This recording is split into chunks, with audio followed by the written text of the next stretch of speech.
I have coordinated with the Office of the Majority Leader regarding the membership of the committees I hold as chairman.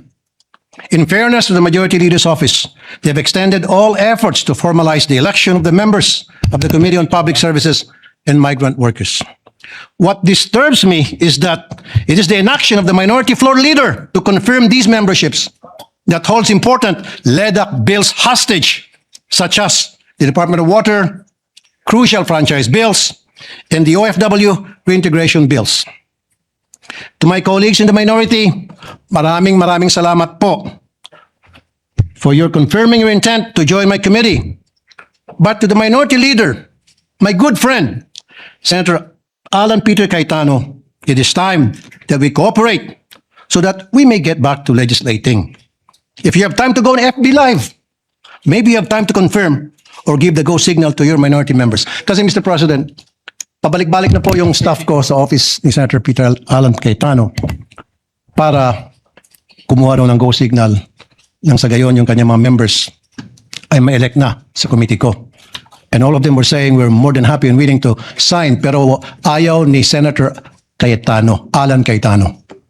I don't know anong dahilan niya, bakit niya hino-hostage yung pagiging members ng kanyang mga kasamahan sa committee ko.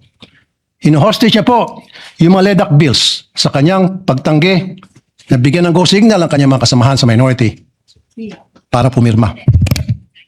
Mr. President, sana makarating to kay Senator Alan Peter Cayetano. Kanina sana kausapin ko po siya, kaso wala po siya dito ngayon. Therefore, I have no choice para dalhin to sa floor. Senator Tulfo, madali niyo naman akong tanungin, alam niyo naman kapatid ko si Alan, kung gusto niyo may iparating. Huwag na ho kayo magdrama ng mga pa-hostage. Hindi ho tayo ganito dito. And I certainly hope, that you don't set a precedent kasi I don't know the Senate President to be that way. I don't know the Majority Floor Leader to be that way. He happens to be seated beside the former Senate President. The Minority Floor Leader doesn't happen to be here. I can talk to him. Pag in-ignore niya kayo and the next day, wala pa rin, then sige, sabihin niyo yung gusto niyo. Pero huwag naman sanang ganun. Wala ko akong naalalang ganun magsalita dito sa Senate for the 19 years that I've been a senator. Yun na naman po. Thank you, Mr. Senate President. Never po ako nagdrama dito. Simula nung ako'y maging senador, never ever po ako nagsinungaling nagdrama rito. Halugugin niyo po yung mga post sa social media. Never niyo ako nakita nagdrama. O ginamit to para mag-grandstanding.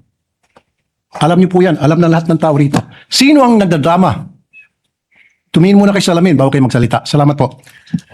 Pareho naman pong majority and minority gusto ng mag-focus sa trabaho. Yeah. At kanina ho, natapos na ho natin yung anti-hospital detention na napakaganda po yung debate at pag-amenda. At naniniwala po ako na mabubuon rin natin tong mga committees natin sa pamamagitan ng coordination between yours truly and the majority leader.